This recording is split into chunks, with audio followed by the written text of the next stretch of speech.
Tout le plaisir est pour nous de vous retrouver dans le cadre de cette émission Forum des médias. Bienvenue dans ce nouveau numéro du dimanche 18 février 2024. Nous pensons que le plaisir est partagé avec vous qui nous suivez à la maison. Et voilà, l'équipe est au grand complet.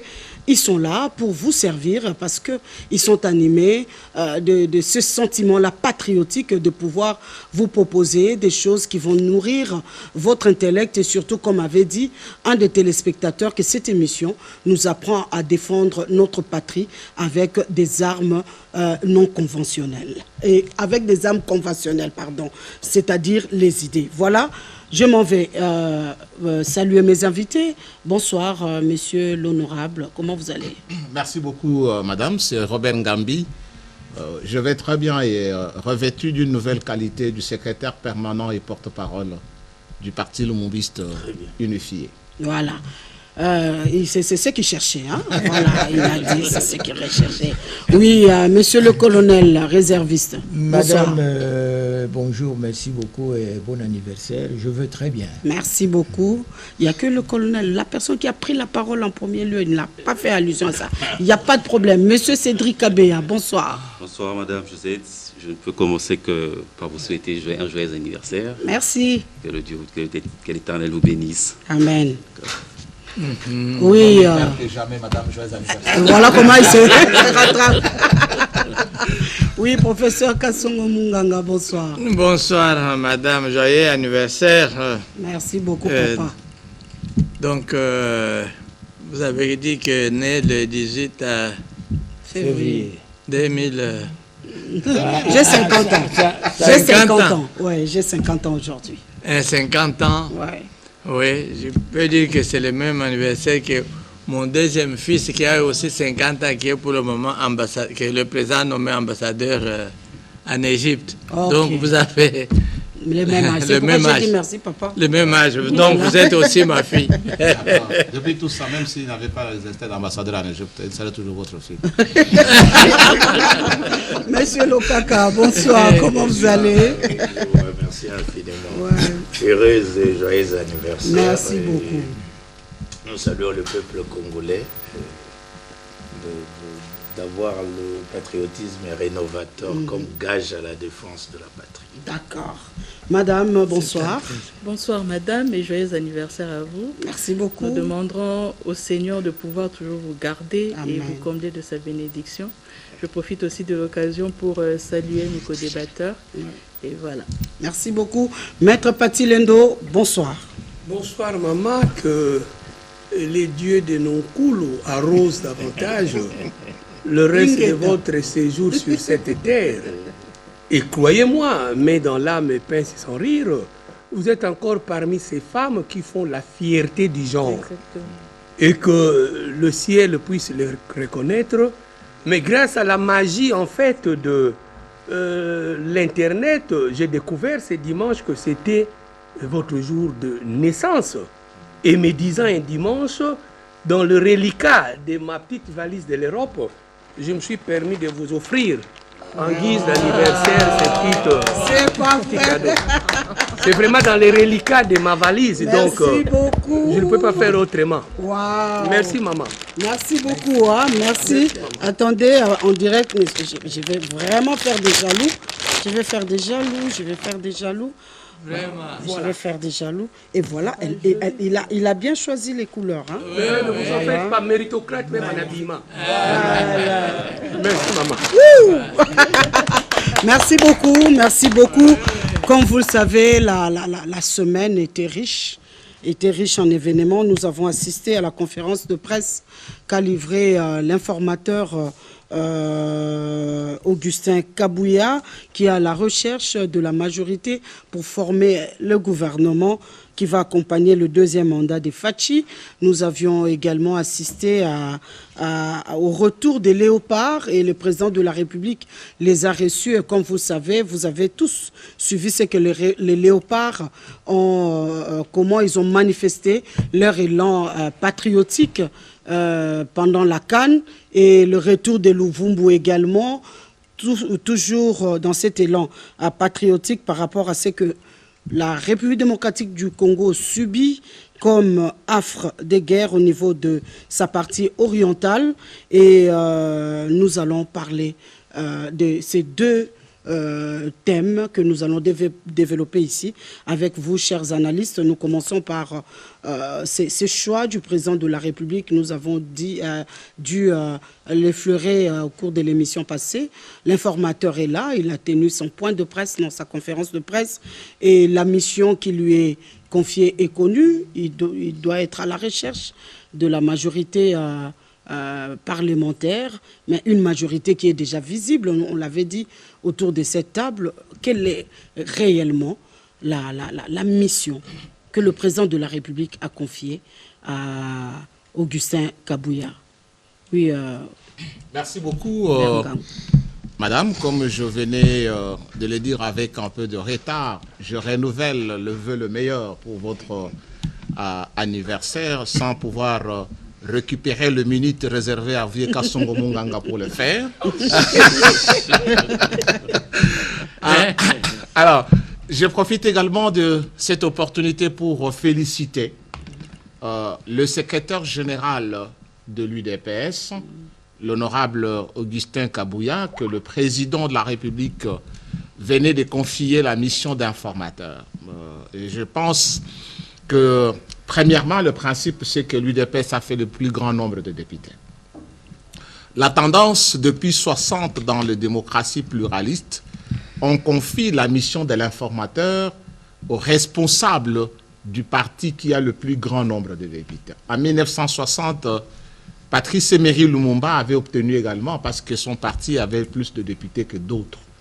En 2006, c'était pratiquement un accord qui a fait que Gizenga soit l'informateur, parce qu'il était déjà prédestiné au regard de l'accord AMP Paluy Demo d'être le chef du gouvernement. Et, avec l'éclatement de comment on appelait là? FCC, on a confié à Barati, qui à l'époque censé avoir beaucoup plus de nombre d'élus. La mission est connue, c'est une application d'une disposition constitutionnelle qui dit que dans le cas où aucun parti, ce n'est pas aucune plateforme, aucun parti ou regroupement politique qui a participé aux élections n'a obtenu 251 députés, le président de la République confie à une personnalité la mission d'informateur. Et c'est le cas. C'est le cas. Okay. Et donc, c'est juste entrer en contact avec le parti qui ont participé aux élections, de manière que chaque regroupement, chaque parti politique déclare son appartenance à l'opposition ou à la majorité. Et il va dégager ainsi, sur base de déclarations, si ceux qui ont déclaré appartenir à la majorité représentent la majorité réellement. À ce moment, ça va ouvrir la porte au président de la République de nommer informateur. Donc, et donc c'est le grand problème au Congo, j'ai toujours dit, c'est un problème de délai.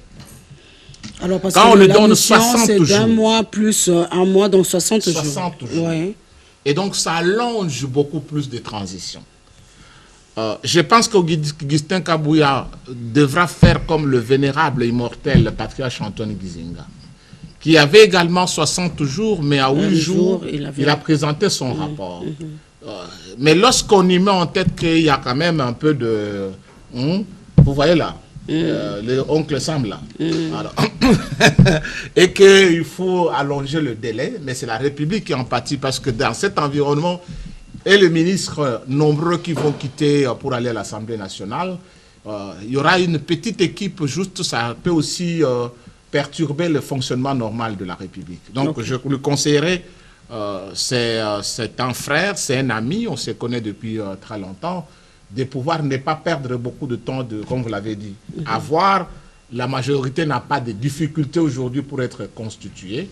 Et donc, si peut rapidement permettre au président de nommer un Premier ministre, il aurait fait bon usage. Alors, je vais demander à la réalisation de nous proposer l'extrait de cette conférence de presse. Comme ça, nous allons relancer le débat.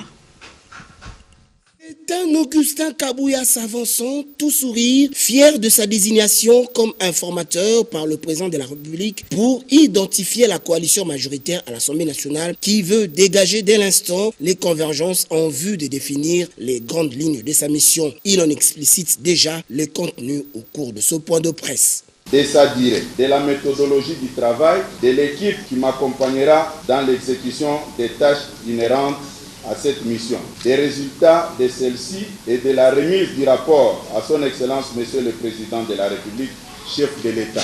La durée de la mission de l'informateur est d'1 mois avec possibilité d'une prorogation. Poursuivant dans sa communication, l'informateur Kabouya a de ce fait expliqué le travail à abattre au sujet des contacts à prendre avec les forces politiques en présence à l'Assemblée nationale. Les partis et regroupements politiques que je vais consulter sans exclusion sont ceux ayant concouru aux élections du 20 décembre 2023 qui ont obtenu au moins, suivant les résultats provisoires proclamés par la Commission électorale nationale indépendante, un député proclamé par la CENI sans préjudice des indépendants. Ce qui justifie que je sois assisté par une équipe d'accompagnement pour mener à bon escient ma mission. Sur la même lancée, Augustin Kabouya a noté quelques recommandations à l'intention de membres de la coalition majoritaire. Les partis et regroupements participants ne devront agir que par les personnes ayant qualité à les engager et ils devront préciser principalement des choses. Déclarer leur appartenance ou non à la coalition majoritaire qui sera mise en place pour former le gouvernement et en cas d'acceptation déclarative de leurs députés. Remettant sa mission entre les mains des dieux, l'informateur reste convaincu qu'au terme de ces travaux, dont les conclusions seront remises au chef de l'État, les équilibres par espace géographique seront dégagés pour fonder une forte coalition majoritaire, gage de stabilité de la RDC. Apparemment, ça ne sera pas une mission difficile, colonel, pour Augustin Kabouya. Non, ça ne peut pas être difficile. Comme l'honorable Ngambi l'a dit, le problème de délai qui fait que, bon, on peut prolonger, mais la mission n'est pas difficile. Nous lui souhaitons bonne chance et qu'il fasse rapidement parce que le président a des choses, des problèmes sérieux au pays. Pour les résoudre, il faut que l'équipe gouvernementale soit déjà en place. Dans l'entretemps, est-ce que le pays, même sur le plan administratif, est-ce que tout marche normalement ou on aura deux gouvernements parallèles? Samalou Kondé là, l'informateur est là. Comment ça va se passer dans l'entretemps? Écoutez, madame, vous savez, dans notre pays, ailleurs, les problèmes sont résolus du fait que les administrations ne sont pas politisées. Mais chez nous, ici, tout est politisé, ce qui fait que lorsque, du côté du gouvernement, il y a accalmie ou il y a arrêt de quelque chose et partout, ça s'arrête. Donc, je ne pense pas qu'il y ait deux gouvernements parallèles. Bon, il y a quand même ce qui assure, si vous voulez, les affaires courantes.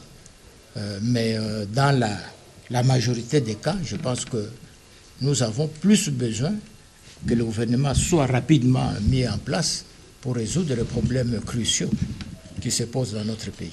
Oui, monsieur Lokaka, le contact, Augustin Kabouya a commencé déjà à prendre le contact avant même qu'il ne soit désigné informateur. Donc il avait déjà annoncé les couleurs, il avait amorcé cette démarche-là. Nous avons suivi qu'il avait reçu Bahati Lukwebo, Vital Kamere, ils sont allés voir Jean-Pierre Bemba, les ténors en fait de la majorité de l'Union sacrée des nations, de la nation. Aujourd'hui, son rôle va commencer où? Ça va se limiter où? Est-ce qu'il peut aussi, après 60 jours, est-ce qu'il a des chances à être désigné carrément Premier ministre? Oui, je vous remercie sincèrement. Je salue sa nomination comme informateur. Il a défini sa méthodologie, son équipe, les résultats attendus, le rapport et la durée. Donc il a bien spécifié son cheminement. C'est à lui de mettre une intelligence stratégique pour atteindre la mission auquel on lui a confiée par le président de la République. Et comme chef de file d'un parti politique qui a la majorité, je crois que et le plus grand nombre, ça permet qu'ils redéfinissent le cadre du travail. Mais ici, c'est plus une sagesse politique, parce qu'il a affaire aux mêmes acteurs. Papa Kasonga Munganga n'ignore pas qu'il a affaire aux gens qui étaient ministres depuis 1982, 83, 84. Ils font les présidents. Il y a ceux qui ont fait 4 présidents. Et donc, il y a des routiniers. Il y a ceux qui ont comme champ de prédilection que le G en G institutionnel. Donc, il y a des experts. Et tous ces routiniers, il y a des novices. C'est vraiment une sagesse, parce que notre pays a pas mal de problèmes. Il y a la politique et puis il y a la technicité. Sous d'autres cieux, on prend même des technocrates.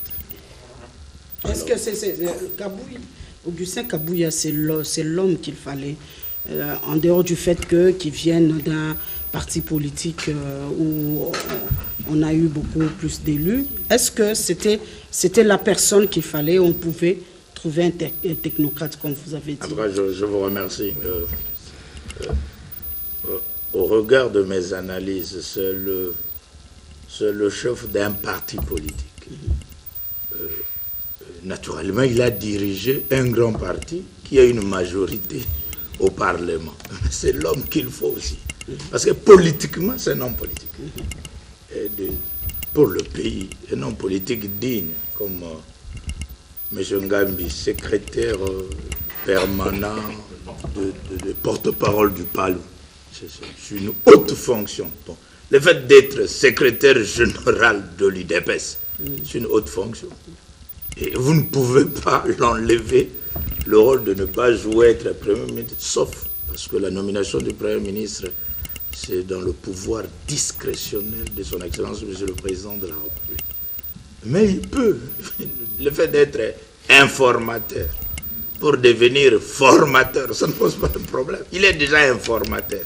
Il peut devenir, sauf il peut être formateur. Ça, politiquement, il n'y a rien qui l'empêche d'être Premier ministre. Politiquement, il n'y a rien.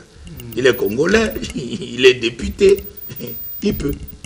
Sauf si le pouvoir discrétionnaire désigne une autre personne que lui, il peut. C'est un Congolais, c'est-à-dire tout Congolais peut gérer la res publica. Il n'y a pas une école de président, il n'y a pas une école de premier ministre, il n'y a pas une école de gouverneur, donc il n'y a pas de fonction spécifique qu'à tel. Tout Congolais a l'obligation, conformément au prescrit, à une probité morale et intellectuelle. Donc, il peut devenir Premier ministre si on l'accorde l'opportunité. Comme il est déjà informateur, dans une minute, il peut être formateur tout comme un autre, mais il peut. Il n'y a rien qui l'empêche de devenir formateur. Ok. Ouais, il n'y a rien qui l'empêche, monsieur Cédric, avec tout ce qui attend le président de la République, tous les défis auxquels il va faire face dans son deuxième mandat, si aujourd'hui, dans sa décision, il s'avérait qu'il puisse jeter son dévolu sur Augustin Kabouya. Est-ce qu'il serait l'homme de la situation? Ok. Madame, à tout seigneur, tout honneur, je commence par féliciter le secrétaire général de l'UDPS pour sa désignation en tant qu'informateur. Alors, ici, madame, moi j'ai envie de dire, au-delà des procédures requises, au-delà des consultations, je crois que le plus important ici, c'est le critérium du prochain Premier ministre, qui est beaucoup plus important. de manière pragmatique, ici, nous avons besoin, à la base, d'observer à quoi a ressemblé le fonctionnement du précédent, du précédent Premier ministre. On a besoin ici d'une personne qui maîtrise les enjeux sociaux, économiques, sécuritaires. Alors, je pense que lorsque le fait que le président ait jeté son dévolu sur M. Augustin, il lui appartient à ce niveau de rendre l'ascenseur au chef de l'État avec une personne très bien, une personne répondant aux critériums. Parce que, vous savez, ici, madame, nous faisons face à des défis qui ont mis beaucoup de temps d'existence. Nous n'avons plus ici besoin de répartir sur des faits qui ont été déjà des faits qui ont été déjà réalisés. Ça veut dire aussi des théories. Non, nous avons besoin d'une personne pratique au fait. Ici, il est important d'insister que parmi les critères qui doivent définir le prochain Premier ministre, on doit avoir un Premier ministre qui centre son action sur une gestion, permettez-moi la tautologie, sur une gestion axée sur les résultats. C'est très important. C'est très important. Moi, j'ai vu comment a fonctionné l'ancien Premier ministre. J'ai vu celui qui a fonctionné avant le sortant. Alors, je me dis que, en ma petite qualité d'analyste, je pense que l'informateur devrait en tenir compte. Donc les résultats n'ont toujours pas suivi. Voilà, ça c'est un élément. Un deuxième élément de taille, c'est que nous sommes pratiquement au deuxième mandat de la famille présidentielle, la famille politique présidentielle, excusez-moi. Du président. Merci. Pas la famille du président, c'est un lapsus, excusez-moi. J'allais plutôt dire du parti au pouvoir. Donc ici, je veux souligner que l'ancien quinquennat avait débuté sur fond de tensions. Il y avait une coalition, FCC-CACH, mais aujourd'hui, c'est du passé. Ça veut dire ici que ce quinquennat débute en bonne et due forme. Alors, on doit avoir des signaux dès l'entrée des jeux, tels que, par exemple, pour la désignation, les procédures requises pour la désignation du prochain Premier ministre. Et il faudrait souligner que nous avons pratiquement tous un œil très regardant par rapport aux résultats que nous attendions de la famille politique au pouvoir.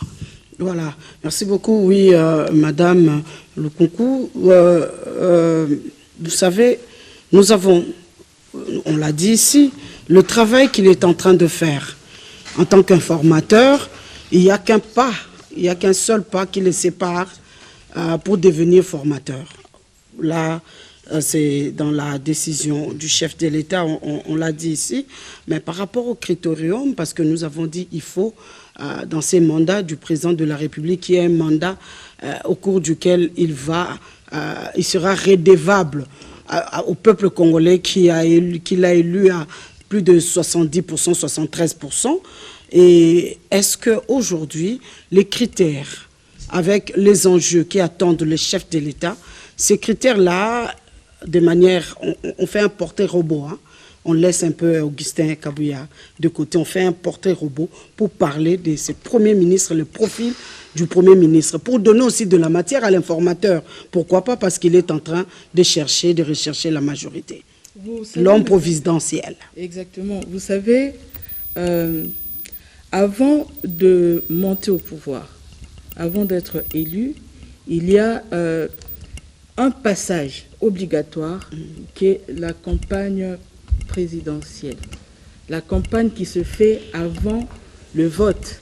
Et pendant cette campagne-là, il y a un projet de société, il y a le peuple demande à entendre ou à s'acquérir du projet du candidat que lui, peuple ou population, devra voter.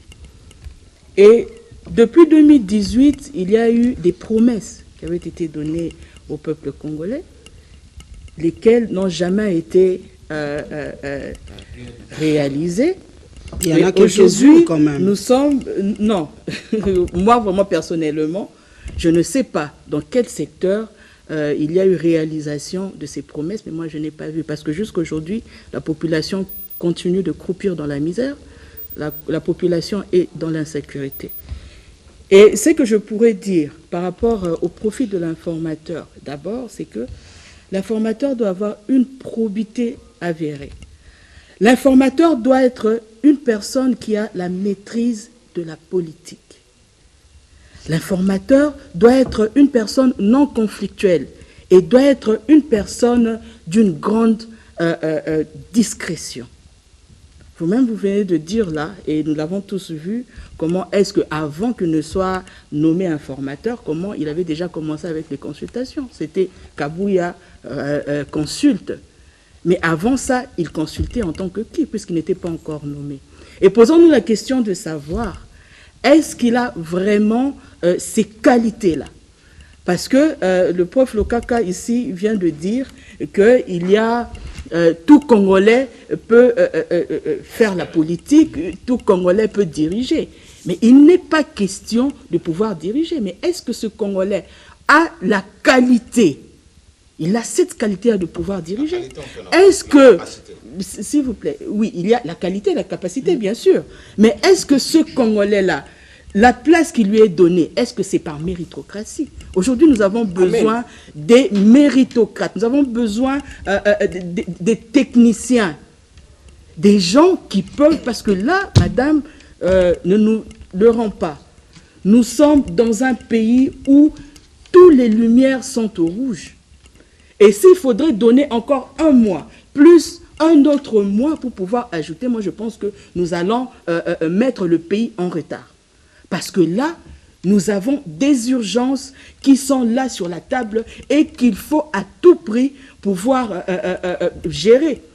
Et lorsque nous perdons de plus en plus de temps pour pouvoir d'abord consulter et ensuite nous voyons qu'il y a des temps qui se perdent par-ci, par-là, alors que les gens continuent de mourir à l'Est, alors qu'il faudrait mettre en place déjà un gouvernement pour commencer à diriger le pays, nous nous posons la question, mais qu'est-ce qui doit être fait? Aujourd'hui, s'il y a un Premier ministre qui doit être mis en place, c'est un Premier ministre qui connaît les enjeux de l'heure, qui sait que lorsqu'il arrive, il a déjà un agenda bien défini de ce qui doit être fait. Un Premier ministre qui peut ou ne pas être dans la famille politique du chef de l'État, un Premier ministre qui peut être aussi technocrate, qui peut être... Oui, mais ce qui tue notre pays, Madame Josette, c'est que nous sommes beaucoup plus dans la complaisance. Il y a des listes des partis politiques qui doivent envoyer des gens et nous ne tenons même pas compte de savoir en amont, est-ce que ces personnes que nous mettons dans la liste sont des personnes qu'il faut, que nous devons mettre à la place qu'il faut?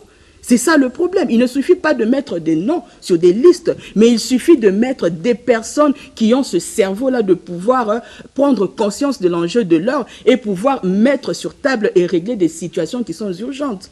Et là, lorsque il faut maintenant choisir ou bien savoir relever, soit je ne sais pas moi comment le dire, la majorité à l'Assemblée nationale, moi je pense que la CNU avait déjà nommé plusieurs députés qui sont de surcroît à l'Assemblée nationale comme majoritaires. Et aujourd'hui, je ne pense pas que Kabouya aura besoin d'un mois ou de 60 jours pour pouvoir définir la majorité au sein de l'Assemblée nationale. Donc nous devons ici ne pas perdre le temps, courir derrière le temps, courir derrière les priorités, parce que nous remarquons que dans notre pays, nous n'avons pas conscience des priorités. Pendant que toutes les lumières sont au rouge, nous ne voyons pas les gens s'atteler, parce que là, nous sommes devenus la risée de tous les pays africains et de tous les pays mondiaux. C'est ça, parce que là, déjà, on se moque de nous pour dire que le Congolais ne prend pas conscience des enjeux de l'heure. alors moi je pense qu'il faudrait que ces choses puissent se faire de manière rapide pour que nous puissions déjà commencer à voir et à gérer ce qui doit être fait présentement. D'accord, ces pays-là qui se moquent de nous ne sont pas des Congolais et ils ne sont pas en République démocratique du Congo. Même Mobutu l'avait dit, c'est pas facile de gérer un pays comme la République démocratique du Congo qui a la taille de tout un continent qui regorge les besoins mondiaux. En tout cas, ces pays-là, ce ne sont pas des Congolais, ces gens-là. Alors, oui, professeur Kasongo Munganga, le profil de celui qui doit accompagner le chef de l'État, on parle du Premier ministre. Est-ce que avez-vous quelques critères que cet homme providentiel, cet homme qu'on veut, qu'on souhaiterait être un homme solution aux problèmes qui se posent avec acuité dans notre société, qui va aider le président de la République à relever les défis? Oui, Madame Matadi, quand vous regardez les journaux, on spécule beaucoup sur l'homme qu'il faut pour être formateur, pour être Premier ministre. Nous pouvons d'abord dire que la tâche dévolue à notre frère Augustin Kabuya ne va pas prendre tellement de temps, du fait que lui-même faisait partie du présidium de l'Union sacrée. Il connaît très bien les gens. Ils doivent signer l'acte d'engagement, ils vont signer ça facilement. Mais qui prendre? Mais là, nous ne pouvons pas toujours dire que la tâche est vraiment aussi facile, parce que c'est facile dans le sens que le président va avoir un peu l'embarras du choix. Qui prendre? Parce qu'il va prendre les gens, il va les chercher en fonction des objectifs. Pour moi, il a des objectifs primordiaux. D'abord, quelqu'un qui doit lui permettre de sauvegarder la stabilité de l'Union sacrée. C'est l'instabilité de FC Cash qui a fait tomber Kabila, qui a fait tomber le gouvernement du temps de Kabila.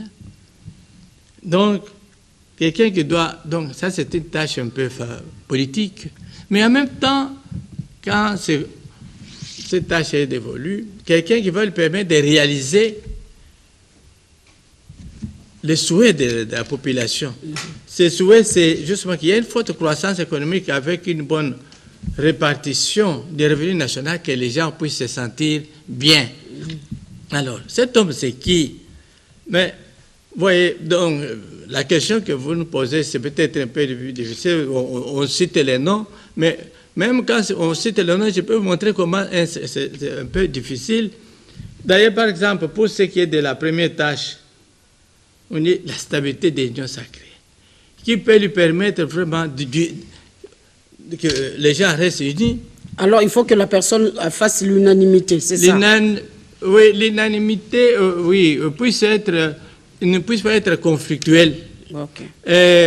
C'est ainsi que nous pouvons dire que le président, donc Augustin Kabuya, il est là, il était du présidium. Il ne va pas se baser seulement sur l'IDPS, mais justement, il va voir qu'il est l'homme de tout le monde. Mais là, il va se diriger un parti, quand même, qui a le plus de voix. Mais le président, justement, il va changer aussi à d'autres, comme par exemple même le professeur Bahati, avec qui il a pu déboulonner l'ancien système. C'est quelqu'un qui est un rassembleur également. Donc, tout ça, il va hésiter aussi.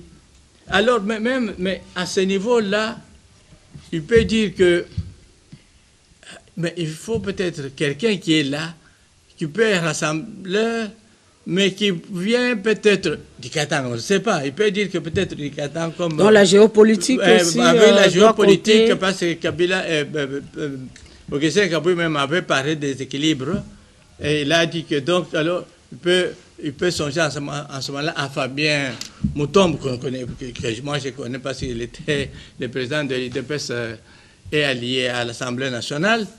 Mais Tout comme il peut dire que je cherche quelqu'un qui va me permettre justement de réaliser l'expansion économique et les réformes.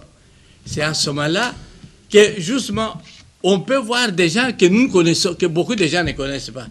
Et de ce côté-là, les gens, quelqu'un sur qui justement il va peut-être compter qu'on ne connaît pas, ça sera alors André Ouamesso, son directeur. Oui, que les gens ne connaissent pas, c'est ça justement. Il a joué à citer de nom, oui, il est libre. Non, oui, non, il est je libre. cite et je vous montre comment est-ce qu'il peut. Ouais. Il joue. Et André Ouamesso, c'est son directeur de cabinet adjoint chargé des questions économiques et financières. Quand nous avons dit que le président a réalisé des performances macroéconomiques, c'est dans le domaine justement économique, mais avec Ouamesso là, parce que quand il avait même le gouvernement actuel, quand il a nommé Sama Lukonde. Mais qui songeait à Sama Lukonde?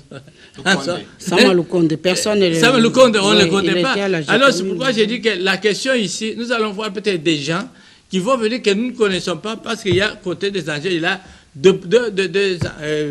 Kaboye lui-même, il a dit que nous on tient compte des équilibres des équilibres linguistiques et provinciaux.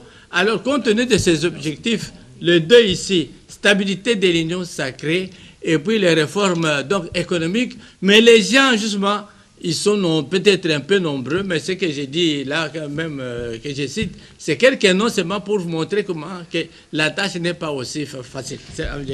Il sera obligé de contenter tout le monde si la tâche ne sera pas si facile. Maître Paty, le président de la République risque de créer des surprises. Parce que, est-ce que à la tête du gouvernement, qu'il veut qu'il soit un gouvernement de solutions axées sur les résultats, il peut aller piocher ailleurs, il peut aller voir du côté des technocrates, est-ce qu'il peut aller aussi visiter du côté de l'opposition? Dans son pouvoir discrétionnaire, il peut aussi créer des surprises, pourquoi pas?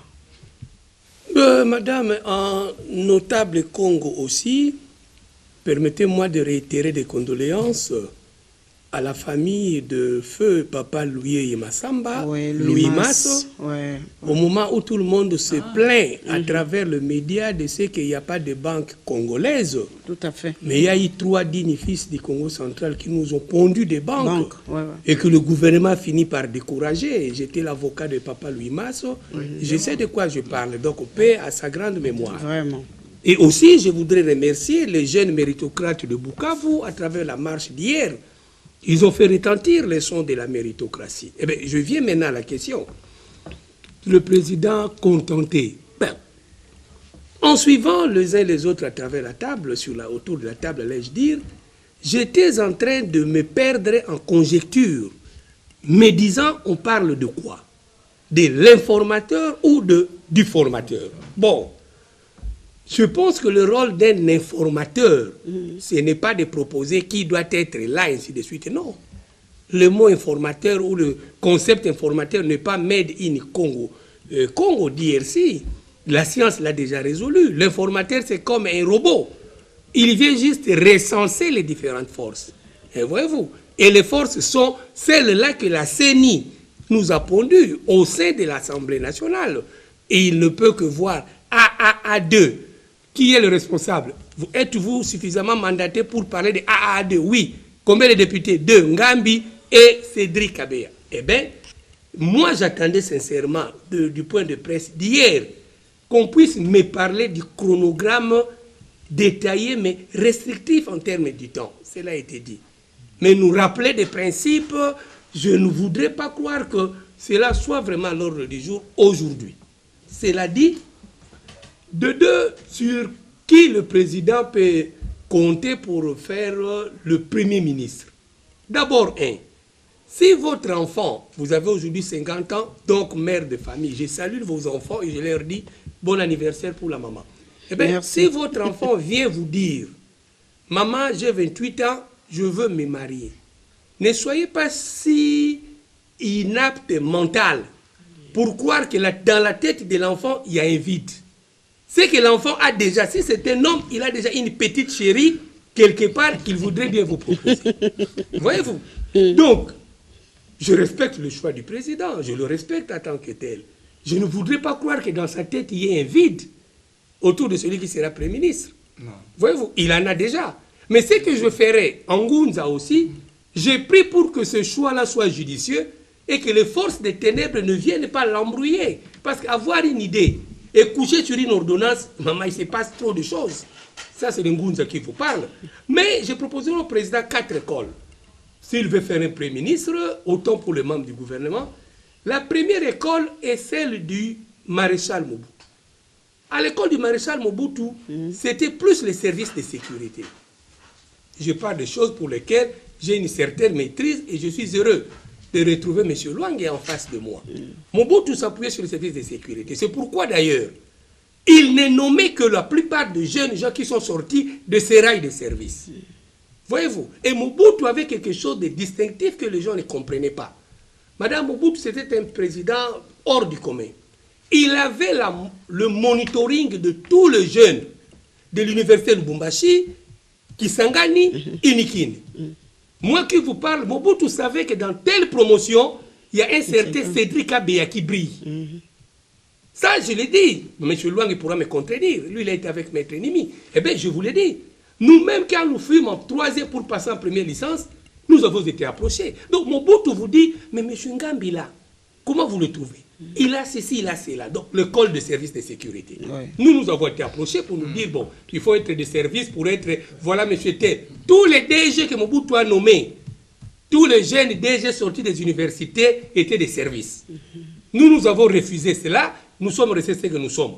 L'école du maréchal Mobutu. Donc, les services vous font l'étude, n'est-ce pas, de l'échantillonnage politique. Président, vous voulez quelle province? Congo central.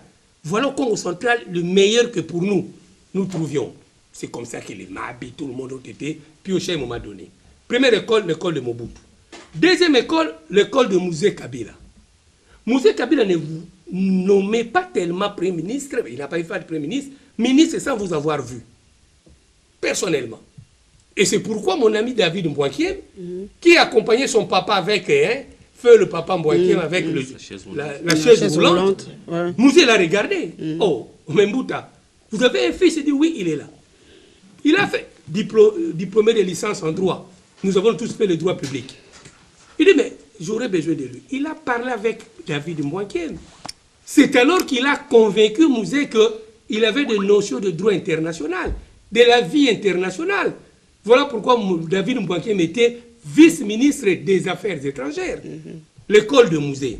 Thomas Kanza qui était proposé à Mouzé par le président Museveni. Je parle des choses pour lesquelles j'ai une certaine maîtrise. Quand arrive, nous avons dit, mais c'est pas normal.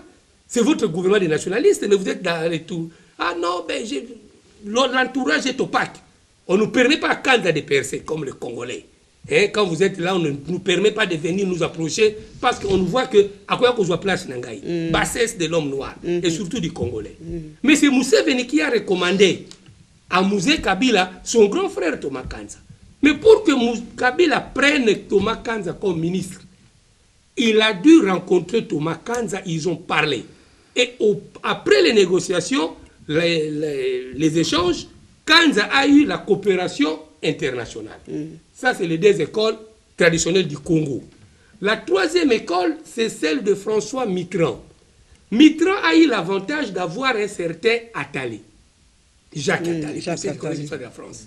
Et Attali, c'était lui le faiseur d'hommes. Autour de Mitterrand. Il a dit à Mitterrand, je n'ai pas besoin, moi, d'être ministre.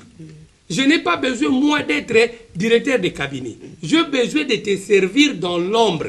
Et c'est pourquoi, d'ailleurs, Mitterrand est allé piocher dans la jeunesse du Parti socialiste, où il a ramené des Hollandais, Ségolène, ainsi de suite, Fabius, machin. Donc, voilà la troisième école. Il fait confiance à quelqu'un qui lui est sûr pour l'aider à faire un choix judicieux. Mais ici, cette école-là n'est pas la bonne. Quand vous aurez pris Ngambi, Mouyaka, il ne verra pas plus loin. Tous les Bayakaseros vont s'aligner. Et il quitte les Bayaka, il va même dans ces belles familles multiples. Et il quitte les belles familles multiples, il va dans des Nganda. Il donne un bisou à une fille dans la rue, monsieur le président, cette dame vaut la peine. Voilà. Donc, l'école aussi de François Mitterrand, Bon, je ne connais pas bien les séries du président, mais de ma petite expérience et d'analyste de ce que je vois, je ne le conseillerais pas non plus. Mais je le conseillerais la 4e école de Hollande. Hollande qui revient président de la République. Lui-même, il a dit, il a sillonné toute la France politique, toute l'élite de la France, que ce soit de la droite comme de la gauche. Et il a une idée lui-même de toutes les personnalités qui pouvaient l'accompagner. Voilà la bonne école. Et ça, le président n'a pas de raison. Et 5 ans après, il ne va plus dire que je ne savais pas, je ne connaissais pas. Ah non. Et là, c'est comme Hollande lui-même l'a dit. S'il commet encore d'erreurs dans le choix des hommes, il en est responsable et il doit en assumer les responsabilités dans l'avenir. Mais je terminerai en disant, la gouvernance du président doit être morale, madame. Il ne faudrait pas que le Premier ministre soit quelqu'un à qui l'opinion demanderait otiaki mwasi zemi nanjili okomi wapi oyibaki mbongo kuna esuka wapi. Ah non, il faut que le Premier ministre soit une personnalité, en tout cas contre lesquelles certaines critiques n'ont pas droit de citer. D'accord. Merci beaucoup. Nous avons, oui, je donne 1 minute à chacun pour qu'on passe au deuxième thème, rapidement, au deuxième sujet, pardon. Oui, le choix d'un Premier ministre en République démocratique du Congo a toujours été fonction de plusieurs paramètres. Le premier paramètre au Congo, on parle beaucoup plus des équilibres géographiques. Et ça, c'est la Constitution qui le dit également. Vous allez voir dans toutes les formations du gouvernement, le président, s'il est du centre, on cherche un Premier ministre qui doit être de l'Est, un chef du Parlement qui doit être de ceci. L'équilibre régional. Ça constitue notre culture politique.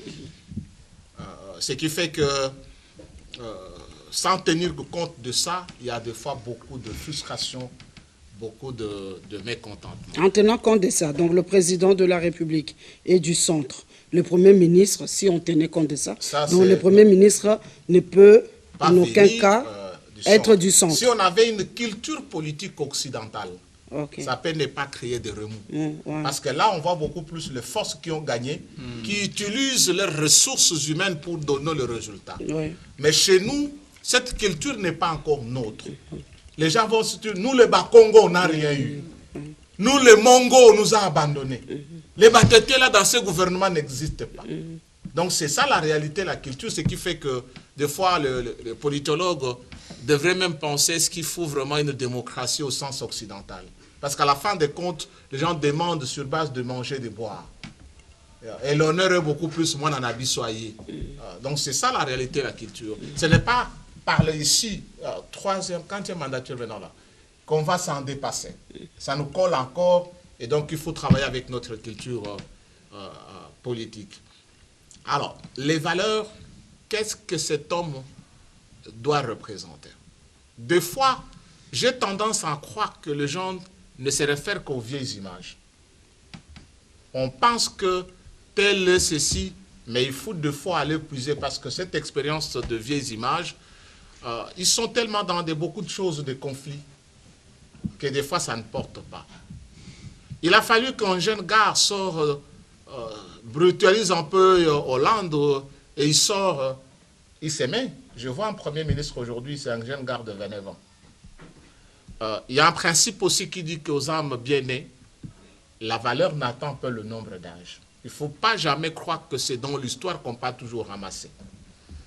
Mais le président ne peut pas aussi se référer aux vieux noms historiques. Il a commencé en 1984, il était avec Maréchal, il est venu avec Laurent Désiré Kabila, il a été vice-ministre de ceci. Non. Il faut, c'est ce que Patilendo a dit, ce cursus d'un jeune, il peut avoir trouvé un jeune, une dame dynamique, capable de pouvoir apporter des solutions lorsqu'il s'y met réellement. Alors, il peut venir comment le trouver?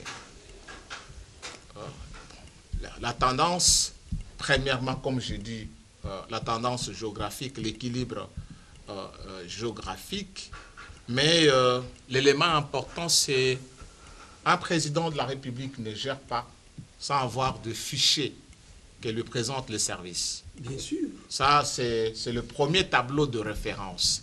qui doit lui dire, voici président, oui c'est bon, mais comme vous avez besoin, vous avez pris l'option dans le cadre de l'équilibre géographique que le Premier ministre doit venir du Congo central, et nous, dans le cadre de l'expérience, voilà, il y a tel jeune qui émerge, il y a telle dame qui est dynamique, qui peut répondre. L'expérience, la technicité, c'est tout un gouvernement qui doit l'avoir. Ce n'est pas le Premier ministre seul. La technicité, le Premier ministre, c'est un poste hautement politique. Les gens croient que c'est un poste technique. Non. C'est un poste beaucoup plus politique qui demande la personnalité pour diriger le gouvernement. Vous devez, je crois, je prends l'exemple, quand j'étais à la primature avec le vénérable immortel patriarche Antoine Gizenga. Je vous dis, le ministre ne pourrait pas faire 2 heures, 30 minutes avec Gizenga en train de parler avec un ministre. D'abord, lui-même commence déjà à vouloir couper Excellence Nakende. Pour prendre le temps, c'est pourquoi on est allé prendre des jeunes. C'est l'époque où on a pris le ministre près le Premier ministre à la primature et le ministre près le président de la République parce que là, ils peuvent... Mais Gizenga avait une forte personnalité. C'est important, la personnalité que le Premier ministre doit avoir. Sinon, il y aura des ministres indépendants qui ne respectent pas la cohésion gouvernementale et le leadership gouvernemental comme chef du gouvernement.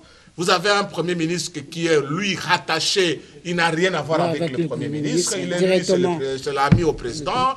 Il y aura un autre, qu'est-ce que tu crois, et ça déstabilise l'harmonie gouvernementale et ça ne donne pas le résultat. Donc, la personnalité sur le Premier ministre, qui aura, les ministres sont les chefs des départements. Quand on a besoin dans le domaine de la santé, un bon technicien, mais celui-là doit être un coach avec une forte personnalité. D'accord. Merci beaucoup. Ah oui, Monsieur Lokaka. Donc, le président de la République lui-même, il est l'acteur de sa propre réussite parce que le choix qu'il doit opérer pour le Premier ministre, ça doit être un choix qui va lui permettre d'avancer. Et dans le travail de l'informateur, il a aussi ce rôle-là de pouvoir voir pour qu'il y ait l'équilibre régional, tout cela, et fournir toutes les informations possibles au président de la République qui, à son tour, doit avoir des marges, des manœuvres, des gens qui vont l'accompagner. Oui, moi, je vous remercie. Je salue les analyses. Moi, je suis d'une école ayant trahi une pensée révolutionnaire. C'est-à-dire, pendant 64 ans, nous faisons la même chose. Avec les mêmes méthodes, les mêmes techniques, les us fonctionnels de Papa Kassongo Munganga jusqu'à présent. On fait les mêmes choses. Et je me dis, j'affirme, tout Congolais intellectuel parlant et au regard de la probité morale et intellectuelle, peut exercer ce genre de fonctions. Les premiers ministres sont encadrés, ils sont encadrés. C'est comme ça qu'il doit y avoir des cabinets, des conseils, avec une bonne orientation. Et puis nous avons le protocole d'État, parce qu'il y a des méthodes de tenue et de manière qu'on peut toujours montrer à quelqu'un face à la fonction. Le chef de l'État a le pouvoir discrétionnaire de nommer quelqu'un, peu importe l'âge. Il peut, par une orientation, exercer, moyennant le cahier de charges présenté institutionnellement par l'État. Donc le programme du gouvernement, c'est s'il y a un plan. Parce qu'il serait qu'un coordonnateur du gouvernement au niveau national. Parce qu'il y a des coordinations au niveau des provinces. Le danger de la RDC, c'est le non-respect de la décentralisation. Vous allez voir le ministre de l'EPSP a ses champs de prédilection dans des territoires et des communes. Il organise des choses auxquelles la décentralisation prévoit que c'est le gouvernement provincial.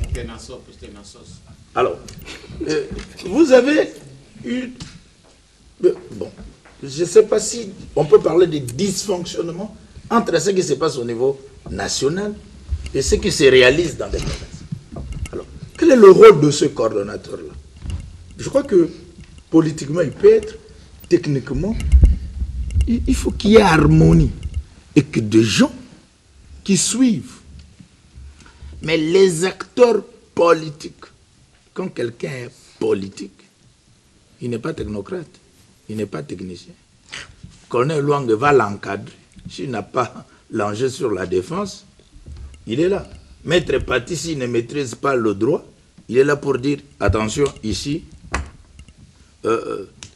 professeur Kassonga Munganga va dire, non, les finances sont un problème. Explique-moi. C'est le problème de l'innovation. Je dis, qu'est-ce que nous recherchons, nous, comme peuple? Le problème du Congo, à l'Euronews, que recherchent les Européens? Bon, nous recherchons quoi? Même si on a un Premier ministre, pour quelle fin, Kabé? Le rendement, l'efficacité, l'efficience. Qu'est-ce qu'on a prévu dans 5 ans? Nous aurons les cartes d'identité. Dans 5 ans, il y aura les logements sociaux. Donc, quel est le rang? Et le profil là? Bon, si Papa Kassonga Munganga était avec le maréchal, il a fait Musée, il a fait Joseph Kabila, et puis hier, il avait fait encore le président Tshisekedi pendant 4 ans. Bon, je m'excuse, papa, mais il ne donne pas le logement ni la carte d'identité. Bon. Il faut avoir Cédric Kabeya, qui n'a rien à voir avec ça, qui rêve qu'il faut une carte d'identité, il faut l'autoroute. Donc, il faut quelqu'un qui s'échappe à tout ce que nous avons connu. Jusque-là. Il faut de nouvelles énergies pour rêver ce qui n'existe pas. C'est-à-dire, la route là était bâtie pour une ville de 10 000 habitants. Mais maintenant, on est à 10 millions. Les mêmes personnes font les mêmes choses, avec les mêmes méthodes, les mêmes rituels, les mêmes danses. Moi, je suis parmi les gens d'une pensée révolutionnaire pour dire que il faut mettre même quelqu'un qui n'a jamais été avec tout ce monde-là. En tout cas, qui naturellement va dire, moi je suis Premier ministre, écoute, pour bâtir l'aéroport de Ndjiri, qu'est-ce que nous devons faire? Techniquement, qu'est-ce qu'on peut faire? Qui sont les experts capables? Parce qu'avec les routiniers, vous avez affaire, mon cher aîné, Patilène doit parler de mais ils font que la même chose. Le compte rendu, la même planification. Alors moi, je suis parmi les gens qui pensent qu'il faut une nouvelle, parce que l'innovation, une révolution de la gestion même. Vous ne vous rendez pas compte de l'administration publique. Les gens sont ministres, en même temps, ils sont députés. Vous vous rendez compte que est-ce qu'ils gèrent les affaires courantes? Et comment? Mais ils sont sérieux, ils savent que... D'abord, il y a même les gens qui partent pour le Conseil d'État pour voir s'il peut être député au même moment ministre. Je me dis, la nomenclature fonctionnelle pose un problème. Alors, que devient le service de l'État? Qui peut dire à qui que arrête? Ça, c'est pas sérieux. Ça ne donne pas l'image pour un grand pays qui a des universitaires, qui a la Constitution, qui a les lois. Apparemment, la somnolence nous prend. Mais je me dis, il faut révolutionner tous ces genres de méthodes qui, naturellement, nous amènent pas à un monde des civilisés. Hein, Papa Kassonga Munganga. Oui. C'est-à-dire, le monde des intellectuels, c'est le monde des civilisés. Ok. Merci beaucoup. Oui, Maître Patti, oui, je vous vois en train d'acquiescer, c'est que... Oui, madame, pour que nous réussissions les défis qui s'imposent à nous, il faudrait que le président sécrète un nouvel ordre moral dans lequel baignera la révolution dans la gouvernance, comme l'a dit mon frère Lokaka. Je vais vous donner un cas qui pourra peut-être vous choquer, madame. Nous avons un ministère de l'économie nationale qui nous dérange par moment. Et ceux qui font les petites affaires, chambres froides, pharmacie, boutiques, ainsi de suite. Mais vous ne vous posez pas la question. Le commerce de la terre, madame, pour les morts, Vous savez combien coûte l'enterrement d'un Congolais? Mais qui tient ces cimetières? Faites les micro-baladeurs. Si vous m'autorisez, je vais vous donner la cartographie des propriétés des cimetières. J'en aurais besoin. Mais dans quel pays avez-vous vu? Nous faisons confiance aux dirigeants pour qu'ils nous sauvent avoir la vie. Mais les mêmes dirigeants sont tenanciers des cimetières. Et pour m'enterrer, on me dit, je suis sérieux, madame. C'est la méritocratie. J'ai peur de la conclusion. Non, je ne conclurai pas, ne vous en faites pas. C'est le jour de votre anniversaire. Donc, vous voyez un peu cela, madame. Donc, par là, je veux que le code de conduite de l'agent public de l'État, il faudrait que ces documents soient étoffés. Voyez-vous, il faudrait que les choses changent. Il faudrait que le ministre cesse de nous servir de spectacle, alors que nous attendons d'autres choses. Voilà ce que je peux dire. Quant au choix, vous savez, cela a été dit, il faudrait qu'on casse cette histoire des ministres par habitude. Ils sont déjà sclérosés, ils sont constipés. Donc, ils ont atteint le summum du rendement républicain, au-dessus duquel ils ne peuvent plus rien. C'est soit la stagnation, et c'est ce qu'on fait au gouvernement. C'est soit la régression. Et vous serez surpris. Bon, puisque c'est votre jour d'anniversaire, je m'arrête là.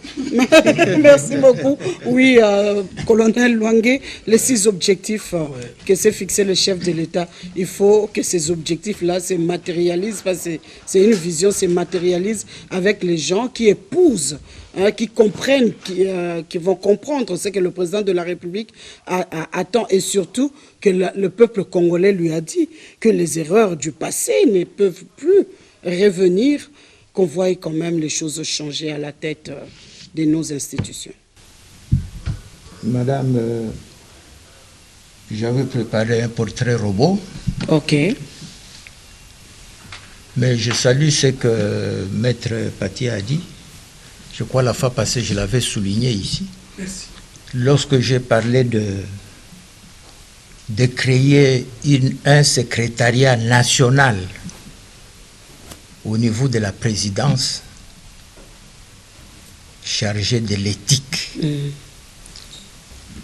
Et j'ai exactement dit ce que Maître a souligné ici. Et quand on dit les innovations, moi je pourrais vous dire, d'abord le chef vaut ce que valent ses collaborateurs. Que ce soit dans une entreprise, dans un organisme.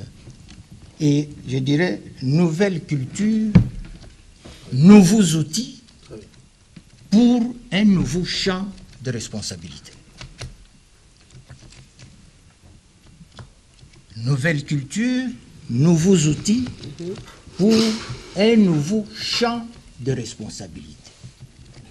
C'est ce qui doit habiter le chef de l'État aujourd'hui. J'ai toujours dit ici que nous sommes un pays sous occupation. Je le souligne. Nous avons une mainmise. La plupart du temps, nous n'arrivons pas à nous relancer. Pourquoi? Parce que cette mainmise, un jour, Mosé Laurent Désiré Kabila m'a dit, jeune homme, nous devons changer les statuts. Ah, vous étiez encore jeune homme. Mais lui et moi, il m'appelle toujours jeune homme. Il dit, nous devons changer les statuts de ce pays. Vous savez que le Congo demeure dans les statuts de celui qu'on lui a donné depuis 1985. 1885. Et nous devons changer. La plupart des pays sont des États-nations, sauf les nôtres. Et nous devons les changer. Aujourd'hui, nous sommes confrontés, l'objectif de tout ce qui se passe au niveau de l'extérieur, de l'Est, l'objectif c'est quoi? C'est la balkanisation. On n'en est pas encore là parce que c'est le deuxième sujet. Je vais. Moi, j'attends le portrait robot auquel vous avez fait allusion tout à l'heure. Les gestes que les léopards ont fait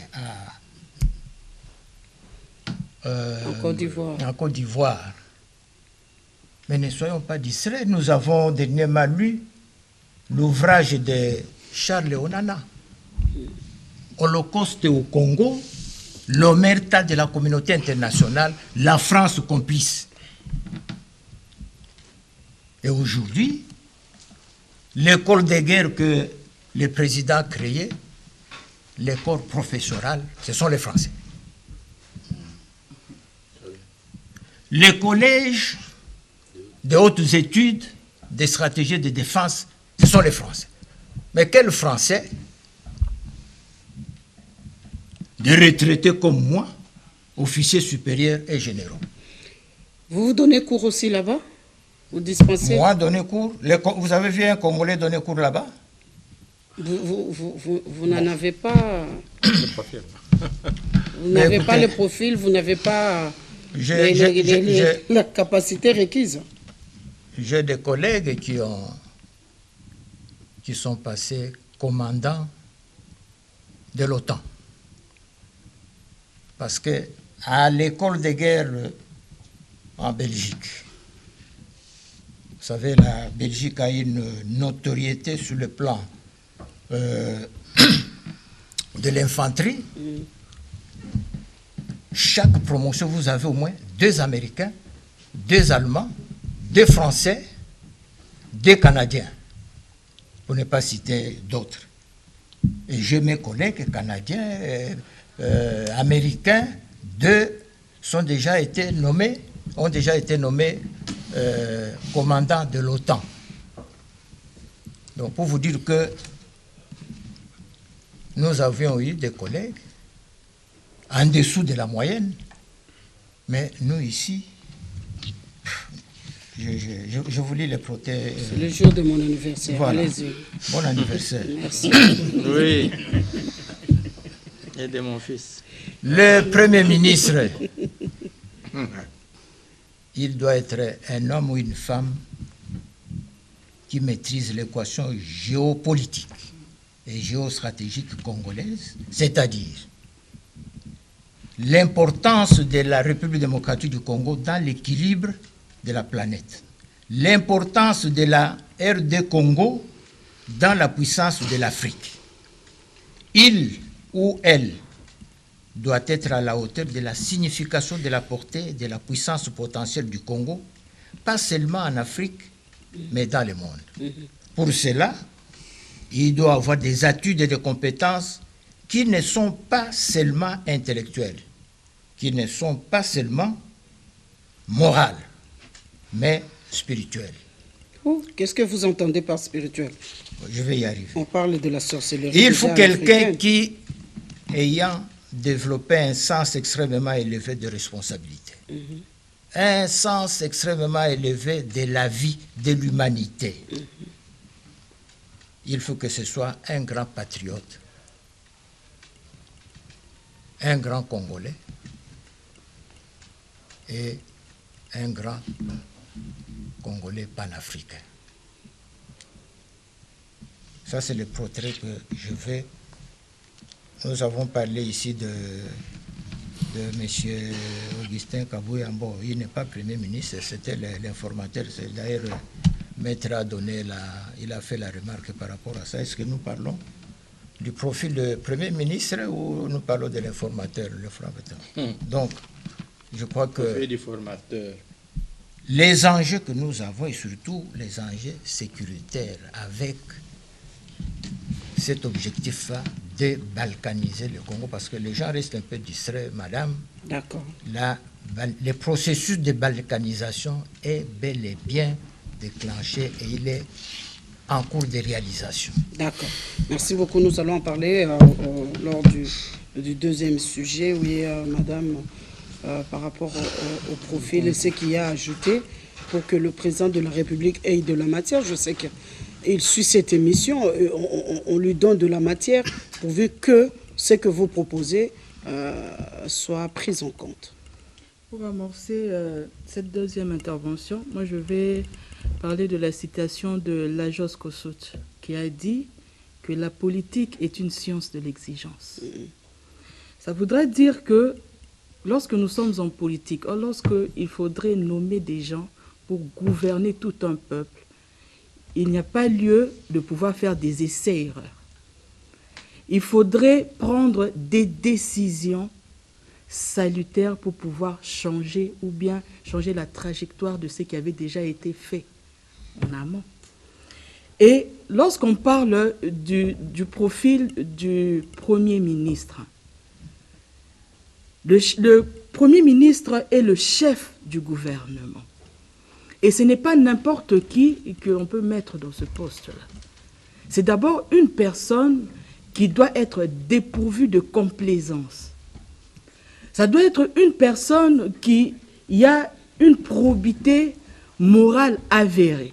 Ça doit être une personne qui a une forte personnalité.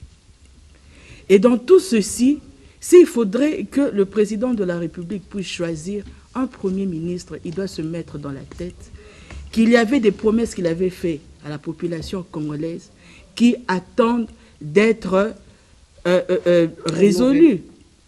C'est ça le problème. Comme je l'ai dit tantôt, toutes les lumières sont au rouge. Et la première personne, la personne qui devra assumer ce poste, doit être une personne qui devra mener le gouvernement par une main de fer.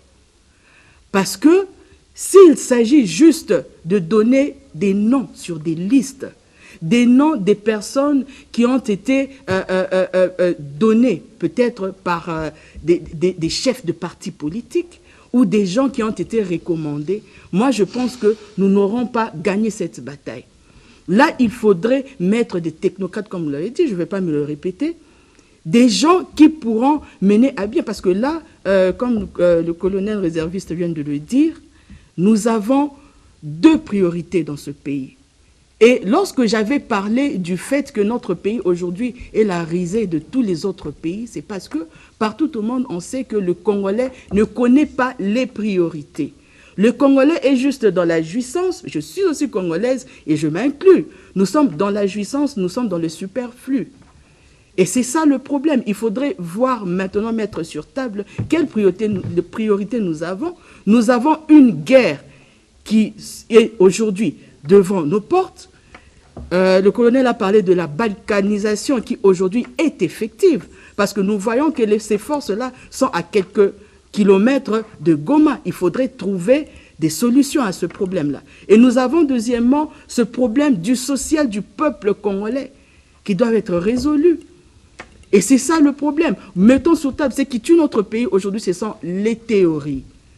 Nous avons trop des professeurs, nous avons trop des gens qui viennent avec des théories, mais nous avons maintenant besoin de la pratique. Il faudrait que toutes ces théories-là, aujourd'hui, être mises sur table et être pratiquées.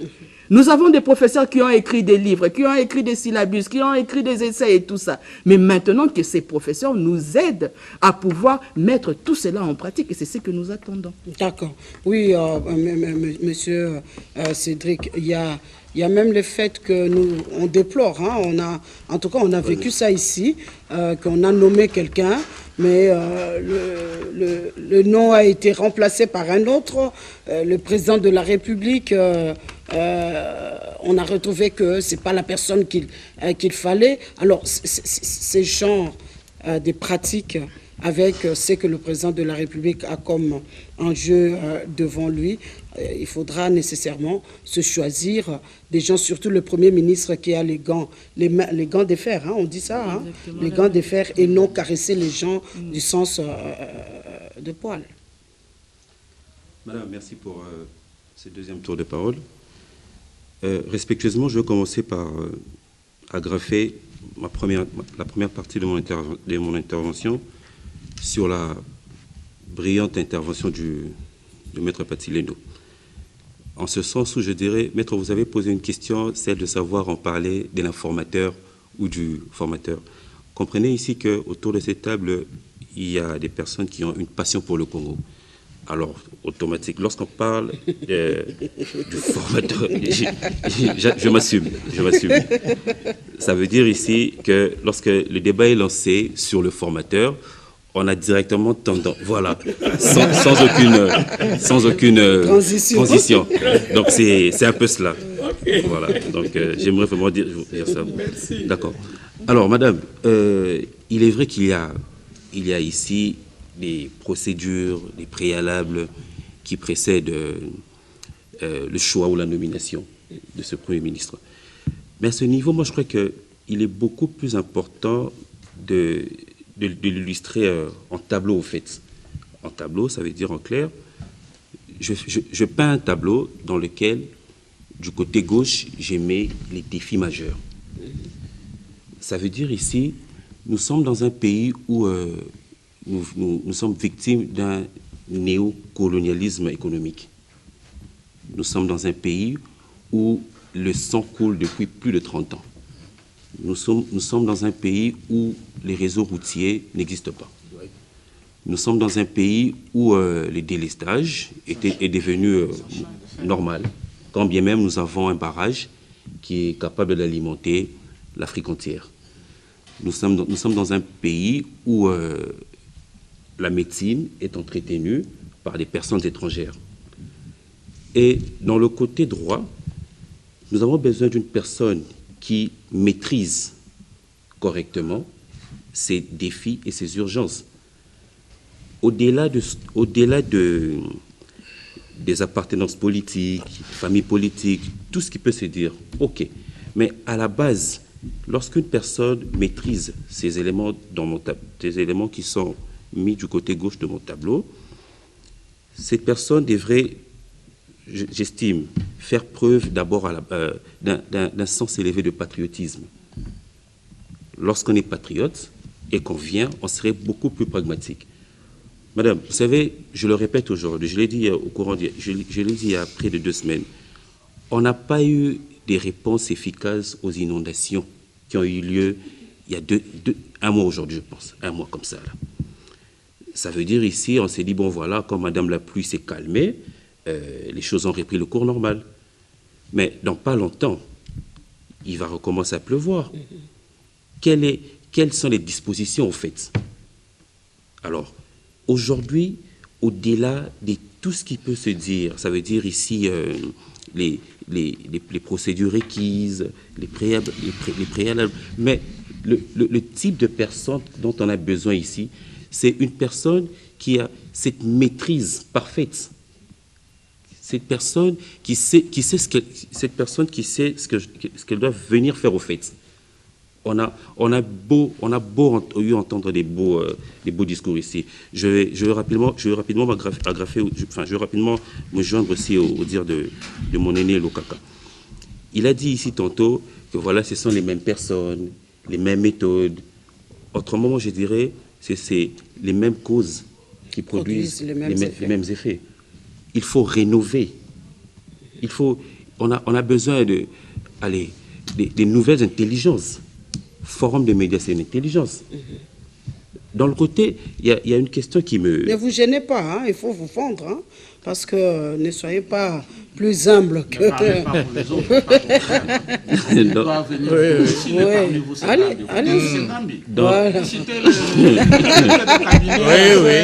Voilà. Madame, vous savez, lorsque je ne suis pas sur le plateau de cette émission, je sais comprendre les tendances scientifiques de tout un chacun. Tout à fait. Je ne parle pas des tendances politiques. Ouais. Ça veut dire ici, je sais voir que sur les questions sécuritaires, le colonel à ma droite est suffisamment armé. Tout à fait. Sur les questions juridiques, maître Paty, ainsi de suite. Ça veut dire ici, chacun de nous a une certaine compétence. Tout à fait. Forum de médias peut servir à la République. Je le dis en regardant la caméra. Il y a des intelligences. On n'a pas seulement besoin des mêmes personnes, en fait. Je n'ai rien contre la classe politique. Je n'ai rien du tout. Mais j'estime que par moment, on a besoin... Vous savez, je vais ouvrir une parenthèse. À un moment donné, sur une équipe de la place, je préfère taire le nom, on a fait un nouveau on a recruté, on a pris des nouvelles recrues. Il s'est fait qu'on a eu un rendement autre que celui d'habitude. Alors, pour contextualiser ce fait-là, je crois que M. Lokak a dit, imaginez qu'on prenne une personne qui n'a jamais été Premier ministre. C'est un exemple pour finir par là. C'est monsieur qui débarque dans la primature vient avec des objectifs bien précis. C'est-à-dire les pressions ou quoi que ce soit viennent au second plan. D'abord, c'est les résultats. C'est au fait de ça qu'on a besoin. On a besoin des résultats, madame. D'accord. Merci beaucoup, oui, professeur, rapidement, et puis on termine avec... Non, rapidement, je n'ai pas parlé, les autres ont parlé à l'aise. Allez-y, les autres ont parlé à l'aise. Allez-y. Et je parle aussi à l'aise. Oui. Non, madame, je dois parler avec des pieds sur terre. Vous voyez que notre frère... Lento et même les collègues ici, à côté, nous parlons de l'informateur ou bien du formateur. Les pieds sont là, sur terre. Alors, ce qu'il y a, c'est que nous utilisons maintenant formateur. C'est tout à fait différent de ce qui se passe dans un pays vraiment multipartiste où on ne sait pas comment constituer la majorité. Mais ici, chez nous, Kaboy, même lorsqu'il a été nommé, il connaissait déjà la majorité. Il y a déjà une quarantaine de partis, membres de l'Union sacrée, qui constituent la majorité. Mais c'est que nous disons que pour l'identification de la majorité, c'est tout simplement classique. Mais on sait. Mais ce qu'il y a, c'est qu'il va chercher des informations qui vont permettre au président de la République, qui nommait formateur, qui nommait premier ministre, parfois ça sera la même ordonnance, et qui nommait ministre, et comment. C'est pour cela que Augustin Kabouya parlait des équilibres géolinguistiques. Parce que quand vous allez prendre l'IDPS qui a 69, et puis les deux autres presque exaïco, AFDC et Union de UNC, de l'UNC avec 36, mais parfois ils ne représentent pas, ils ne réalisent pas l'équilibre géolinguistique. Mais il faut chercher dans les autres parties qui restent là. Mais ça, c'est un. C'est pas seulement l'équilibre là, mais en même temps, chercher aussi les gens qui vont l'aider à réaliser son objectif principal, l'expansion économique pour faire du Congo l'Allemagne d'Afrique. Mais c'est ça. Nous devons justement en tenir compte. Parce que, et puis en même temps, et surtout, ne pas tomber dans la situation qu'a connue l'ancien président Kabila, où, justement, dès le début, parce que tout ce qui est pour l'acte d'engagement, parce que nous devons parler des choses concrètement telles qu'elles vont se passer. Kabila a dit que, c'est Kabila, Augustin Kabouya a dit qu'on va signer l'acte d'engagement, comme quoi gérer dans monsieur. Pratiquement tous ceux qui sont dans l'Union sacrée, ils vont signer. Mais après le partage, il y aura des frustrations. Et c'est ça justement ce que Kabouya va chercher, comment nous devons éviter la frustration. Parce que moi j'ai assisté à la conférence des présidents en ce moment-là, au niveau du partage, de la formation du gouvernement et de FCCH. Mais FCCH, je vous donne, ce n'est qu'un exemple, a dit que je suis de l'Union sacrée. Mais c'est moi le premier parti. Je dois occuper aussi une des institutions. La présidence de l'Assemblée nationale, ou bien la présidence du Sénat, ou la primature. Et le président de la République d'alors, Kabila, lui, il avait pris Ntambwe comme président du Sénat. Et il a dit alors, Bahati, vous pouvez prendre le poste de vice-premier ministre. Et il avait refusé. Il a refusé. En refusant, il quitte même le FCC. Il dit qu'il quitte seul. Non, les gens l'ont rejoint. Beaucoup de gens l'ont rejoint. Et c'était le début. Les autres ont commencé à partir. Et enfin, c'est ça la chute du FCC cash. Mais tous de tels échecs constituent des leçons, des choses qu'on doit emmagasiner aussi pour justement apporter au président de la République. Kabouye, justement, il tient compte de tout ça aussi. Sachant bien que même il y a le parti majoritaire, le grand parti, mais le parti, comme il ne constitue pas la majorité, mais les autres partis que je vais prendre, les autres, c'est près d'une quarantaine, on ne va pas prendre tous, mais comment chercher à satisfaire les autres? Moi, je crois que c'est le travail qui nous incombe, c'est ce que nous devons dire aux autres, de façon que si on nous écoute, on voit que qu'est-ce que nous donnons comme leçon. D'accord. Leçon. Et à l'informateur. Le travail qu'il fait, ce n'est pas tellement pour moi le travail d'informateur et de l'identification de la majorité, non. C'est le travail pour aider le président pour la formation du gouvernement. D'accord. Alors, quand il y aura finalement le Premier ministre, on ne va pas prendre beaucoup de temps parce que le travail doit commencer à être fait dès maintenant pour que le Premier ministre ne vienne plus en train de chercher les animateurs, ceux qui vont accompagner. Je crois que le tout doit se faire maintenant pour gagner du temps, Monsieur Héré. Bon, tout dépend du choix d'abord et des partis qui vont se coaliser pour former la majorité présidentielle en fait, qui vont accompagner le chef de l'État. Tout dépend de cela. Et aussi du choix que le chef de l'État va faire, du profil qu'il va définir lui-même, parce que peu importe ce qu'on va dire, mais lui il sait, il connaît déjà à qui est cette personne-là qui va pendant qu'il battait campagne, il se disait, bon, une fois élu, j'ai déjà... Il a déjà le porteur robot, voilà, il a déjà le porteur robot. Même la personne qui doit remplir ce rôle-là, pas seulement le porteur robot, mais la personne est déjà connue par il a l'image en fait, parce que la personne peut changer à un moment comme à un autre. Tout dépend des enjeux à l'air, des intérêts, de la confiance qu'on a sur la personne. Mais aussi la confiance peut naître sur base des travails. Des travails basés sur le résultat. Parce que vous pouvez avoir un chef où il ne vous aime pas, mais à cause de votre travail, les affinités pénètrent. Donc, sans pour autant que il vous ait rencontré sur un couloir, mais à cause de votre travail, parce qu'il avait entendu, ils avaient lu un document que vous avez à rédiger. Ou soit le fait de suivre il dit voilà, il y a tel candidat. Voilà, cette personne-là, vraiment, il a la vision que je cherche, la personne que je cherche pour pouvoir vivre avec lui. Parce que le Premier ministre, en fait, c'est la femme du chef de l'État. Il peut, oui, bien évidemment. C'est l'image du mariage. C'est sa femme, c'est l'image d'un mariage.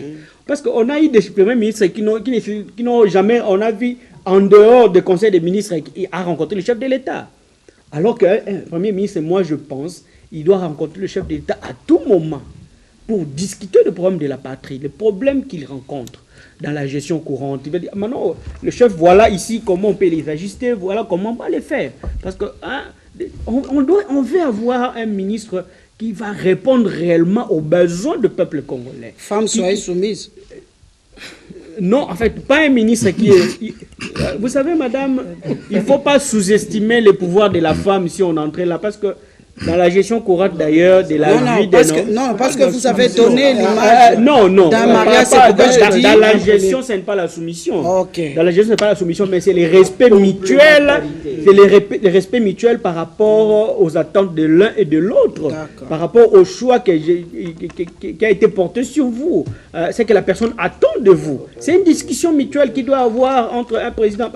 S'il faut qu'il fasse les castings, il peut y avoir 2 ou 4 premiers ministres, supposés premiers ministres, dont le chef d'État peut entrer en contact avec eux pour parler de la vie de la nation. Ok. Ce n'est pas seulement une seule personne, je crois. Il ne peut pas porter le choix sur une seule personne. Non, il doit sélectionner même 5. Pourquoi pas 3? Pourquoi pas prendre mon aîné Lokaka ici? Hein? Parce que depuis moi je connais, il n'a jamais été il n'a jamais assumé des fonctions de ministre ici. Non, mais c'est une personne quand même qui connaît au moins le fonctionnement de l'État. Il maîtrise certains paramètres que nous ne maîtrisons pas de fois. Il arrive que certains aussi ministres qui sont en fonction ne maîtrisent même pas certains paramètres que lui maîtrise. Certaines questions qu'il a traitées, qu'il a entendu être traité, des fois certains ministres ne l'ont jamais entendu être traité. Donc, les chefs d'État doivent interlocuter, parler avec, avoir des discussions avec le Premier ministre. Une sélection qui peut faire des premiers ministres, en fait. Parler avec des supposés premiers ministres. Il doit parler avec eux, prendre le temps d'échanger avec eux. Pendant ce temps où l'informateur est en train de parler, de faire son travail, le chef d'État doit aussi avoir le temps de pouvoir échanger avec des Congolais. Que lui estime, celui-ci peut porter ma vision. D'accord. Il a toutes les manœuvres en fait. Il a toutes les manœuvres. Il peut dénicher n'importe où, n'importe quand. À tout moment, il peut faire ses manœuvres. Il peut aller aussi dans l'opposition. Oui, bien évidemment. Mais c'est le choix de la personne qui a compris sa vision. Un Denis Sanga, par exemple. S'il remplit les conditions et les critères, pourquoi ne pas le prendre pour le mettre? Et puis avoir des ministres... Pour rester conforme à la Constitution, Denis Sanga doit d'abord adhérer à la majorité. Parce que le Premier ministre vient de la majorité parlementaire, après consultation de celle-ci. Des manœuvres politiciennes, ça nous a avancé à rien. Ça fait partie des manœuvres politiciennes. Des manœuvres politiciennes, ça nous a avancé en rien. Parce que les manœuvres politiciennes ne doivent pas obéir au pouvoir discrétionnaire du chef de l'État. Voilà, si tel est le cas, alors vous faites une remise en cause du pouvoir discrétionnaire du chef de l'État. Donc, alors qu'on sait que le chef de l'État bénéficie de son pouvoir discrétionnaire pour pouvoir dégager un premier ministre. Non, évidemment, je ne refuse pas. Mais néanmoins, le chef de l'État a ces pouvoirs-là. Il peut dégager cette personne-là. Et puis, entre en contact avec les présidents de regroupement des partis politiques. Présenter la personne. Échanger avec la personne sur une même table. Ce n'est pas un premier ministre où on pourra dire... Non, quand même. Il faut prendre langue. Il faut en discuter. Ce n'est pas que vous discutez avec la personne le jour, la veille de sa nomination. Non. D'accord. Non, il faut prendre... Et aussi, je crois, le premier ministre qui doit venir, il doit être un premier ministre qui doit être exigeant envers ses ministres. Les assigner, donner les assignations où chaque ministre peut faire les assignations lui-même, les assignations. Voilà ce que je tale pour les 100 premiers jours. Voilà ce que je vais faire dans 30 premiers jours. Ce n'est pas impossible, moi. Madame, moi, j'allais suggérer une chose. Si les chefs d'État, lors de la nomination du Premier ministre et la formation du gouvernement, s'il peut maintenir Jean-Pierre Bemba en qualité de ministre de la Défense. Parce que je crois, avec la lire qu'a pris M. Jean-Pierre Bemba, il commence à avoir un peu la maîtrise de ces secteurs-là, de ces départements-là. Non, pourquoi je dis non? Si on rompre cette allure-là par rapport à la guerre qu'il y a à l'Est, il serait mieux à la place d'un civil de prendre un général pour le mettre à la tête de ce ministère-là. D'accord. Les gouverneurs sont des généraux. Non, mais il doit avoir le profit. Est-ce que tous ces gouverneurs-là à l'est du pays, ce sont des militaires qui ont le profit de pouvoir gérer ces provinces par rapport au contexte actuel? D'accord, merci beaucoup. Merci beaucoup. En tout cas, nous devons nous arrêter là. Je vous donne, parce que c'est un problème crucial. Si on n'a pas le gouvernement, on ne saura pas non plus régler les problèmes de la guerre à l'Est. Donc ça veut dire qu'il faut un gouvernement qui doit répondre vraiment de manière efficace, efficiente à ce problème-là qui se pose dans l'Est de la République démocratique du Congo. Vous avez une minute pour qu'on parle, pour que vous puissiez dire un mot sur ce qui se passe. Nous sommes les rebelles, les M23 sont à quelques kilomètres de Goma. Est-ce que ça piétine? Est-ce que ça avance? Qu'est-ce que le président de la République doit faire? Avec qui doit-il compter pour que cette guerre puisse trouver une issue et heureuse, qu'on puisse sortir de la guerre? Rapidement, professeur. Là, en tout cas, vous avez 1 minute. Ne discutez pas. Donnez-moi 2 minutes. Non, j'ai dit 1 minute, allons-y. Bon, d'accord. Que ceux qui nous écoutent sachent que nous sommes dans un monde d'imitation. Nous sommes... Le monde que nous régit maintenant est de 1944, année de ma naissance. Ce monde est dominé par les États-Unis et après l'Union européenne, qui a été ruinée par la guerre. Et cet ordre est injuste, que nous aussi, des pays colonisés, nous devons dénoncer. Ça, c'est quel titre? C'est le titre Afrique et la développement. réforme du Fonds monétaire, de l'ordre monétaire international, la reconduction des inégalités. D'accord. C'est en 86, j'ai publié aux Nations Unies même. Alors, c'est dire que ce n'est pas maintenant que je dénonce cet ordre. Justement, les États-Unis, ils sont riches parce que nous utilisons leur monnaie. La France est riche parce qu'on utilise les francs CFA qu'ils fabriquent là-bas et les autres. Je n'aurai pas le temps de parler de ça parce que je suis monétariste. Ouais. Et alors, en ce moment-ci, pour ce qui est de la guerre, nous savons qui est aussi économique. La guerre, justement, la guerre est faite par le Rwanda, financée par les États-Unis et l'Occident. Et nous seuls, comme je l'avais dit, nous ne pouvons pas lutter seuls. Nous devons utiliser aussi d'autres pays en dehors de l'Union européenne. Maintenant, il se forme un autre bloc multipolaire, c'est ce qu'on appelle les BRICS. Alors, s'il y a des pays là-bas qui peuvent nous aider, que ce soit la Russie, que ce soit la Chine, tout ça, nous ne pouvons pas refuser. Mais du fait qu'on va nous voir nous-mêmes plus ou moins les bras ouverts pour les BRICS, peut-être que de ce côté-là, ça peut changer. Qu'on ne puisse pas dire que nous quittons les États-Unis qui nous exploitent pour aller vers l'Union soviétique nous exploite. Non, on n'explique pas de cette façon-là. Nous allons vers un monde multipolaire, c'est-à-dire où il n'y a pas un seul chef qui est vraiment à la tête. C'est ce que j'ai dit, parce que, peut-être je termine par là, quand on dit que la Pologne donne des fonds au Rwanda pour sa défense, mais non. En fait, c'est pour financer la guerre contre nous. Parce que quand on utilise les satellites sol-air pour justement attaquer les drones que nous pouvons utiliser, mais justement, ces missiles-là, ça vient d'où? Ça vient de l'Occident, que nous pouvons ouvrir l'œil, madame. Et les bons. Oui, rapidement. Non. Je pense que pendant la guerre, il faut créer beaucoup de cellules d'études et d'intelligence. Je crois que autour, comment on appelle, le Conseil supérieur militaire, Conseil de la défense, il faut une cellule diplomatique qui n'est pas à confondre avec le ministère des Affaires étrangères seulement. Il faut mettre une cellule au-delà de la cellule militaire opérationnelle. Et pourquoi j'ai dit? Parce que pendant cette guerre, la République a levé l'option de dire essentiellement, nous menons la guerre pour que diplomatiquement qu'on trouve la solution, mais je puis comprendre qu'il n'y avait pas beaucoup plus d'études approfondies sur quelle diplomatie pour aboutir à un résultat. Je me posais dans ma chambre une question. Pourquoi les États-Unis n'aiment pas le Congo? Pourquoi la France n'aime pas le Congo? Pourquoi l'Union européenne n'aiment pas le Congo et préfèrent passer par Kampala, Rwanda pour nous? Non, ils aiment le Congo, mais ils n'aiment pas le Congolais. Est-ce que c'est les Congolais qu'on n'aime pas ou c'est autre chose? Dans la diplomatie, c'est qu'il faut inverser. Que faire et pourquoi on n'aime que le Rwanda? Que faire pour entrer en harmonie?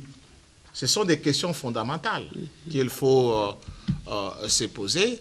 Et alors, dans l'hypothèse où nous aurons répondu à pourquoi les États-Unis passent par Kampala, par le Rwanda, et nous déstabiliser au niveau interne. Pourquoi la Grande-Bretagne le fait, l'Union européenne le fait? Cette question, je n'ai jamais entendu une réponse. La tendance, c'est que dès que ça pousse vers Goma, tout le monde on se réveille de la somnolence de l'Okaka pour dire, voilà, les femmes vont marcher, les prières vont se faire, les églises vont prier Jésus, Jésus, Jésus. Alors, il est Jésus réellement, mais il est Jésus de tout le monde. Alors, donc, cette cellule d'intelligence diplomatique devrait répondre à cette question. C'est à ce moment qu'on va jouer sur l'hypothèse. Est-ce qu'il faut-il créer des équilibres? Comme on sent que, malgré notre bonne volonté, malgré tout ce que nous montrons comme politique d'ouverture avec ces partenaires traditionnels, entre guillemets, qu'on a tendance à appeler, et que ça ne donne pas le résultat, ne faut-il pas créer le contrepoids? Être aussi sous le parapluie d'une autre puissance, capable de créer l'équilibre avec la puissance qui nous pose de sérieux problèmes, et créer ainsi un débat des grands. Parce que le monde, aujourd'hui, la question du Congo, qui va la porter au niveau du Conseil de sécurité? La France est anti-congolaise. Les États-Unis et autres, l'Angleterre. Or, la politique mondiale se définit des fois dans le cadre ici, au niveau des conseils de sécurité. La tendance dans l'histoire, c'est la France qui a porté les résolutions sur le Congo. Et si elle est contre le Congo aujourd'hui, quelle est la voix qui peut porter la voix? Quelle est la puissance qui peut porter la voix à ce niveau-là? Si nous restons dans l'option diplomatique comme voie de solution pour la guerre en République démocratique du Congo. Maître Pati. J'insiste toujours sur le nouvel ordre moral que le président doit imposer dans la gouvernance. Que doit-il faire pour la situation de guerre à l'Est? Madame, je commencerai par rappeler quelque chose de l'histoire. Nous sommes à la 6e région militaire avec le commandant général Boudja Mabé et son T1, le colonel Ngola, Bouddha pour ceux qui ont fait Kanseta. Le commandant de la MONUC était sénégalais à l'époque. Il voit Boudja Mabé à Kananga. Il lui pose la question. Mon général, qu'est-ce qui se passe? Boudja Mabé ne le reconnaissait pas. Il dit, mon général, vous ne me reconnaissez plus. Mais je suis votre élève à Kotakoli. Et au Sénégal, vous êtes une légende. Mais en principe, c'est vous qui devriez venir vers nous au Sénégal pour faire ce que nous, les Sénégalais armés, nous faisons sur votre sol. Première citation, je la ferme. Deuxième citation, Boudja Mabé, qui était pour moi un parent et proche des proches, il me fait un récit. À l'époque de Moutebouzi, Boudja Mabé à Bungi. Il me dit, mais Pati, il faut être fier de ton vieux. Je dis, mon général. Il dit, Pati, tu sais une chose? Quand à Gisenyi, les enfants pleurent dans leur maison, leur maman, pour les calmer, elle leur dit, hé, hé, Boudja Mabé arrive. L'enfant, c'était. Ça, ce sont des évidences. La famille de Boudja Mabé est là. Il a des jeunes frères. Donc, je ne suis pas de cette basse trempe politicienne ou politicailleuse. Ah non. Donc, nous devons nous interroger. Je ne dirais pas comme mon frère Ngambi tantôt, pourquoi on ne nous aime pas? Mais pourquoi vous voulez qu'on m'aime? Que vous m'aimiez ou pas, je suis l'Indo. Personne en me rejetant ou me changerait de nom. Oh, je quitte l'Indo, je deviens Indo. Ah non. Que la France nous aime ou ne nous aime pas, nous devrions, en nous interrogeant nous-mêmes, nous poser la question de comment faire pour que la France s'intéresse à moi, à nous les Congo. Et la réponse peut être là, dans la juxtaposition des intelligences. Voilà pourquoi j'ai dit qu'il ne faudrait pas que la gouvernance de demain ne soit qu'une gouvernance partisane. Et parce qu'au Congo, j'ai appris un homme à deux partis, à lui seul. Un parti dans la majorité, qui sera consulté. Et un autre parti qu'il a créé dans l'opposition. Voilà l'esprit du politique. Donc on cherche à savoir, si c'est l'opposition, il se retrouve là avec l'autre parti. Et là, je pense, pour le président de la République, rapidement, il doit faire ce que le maréchal Mobutu a fait.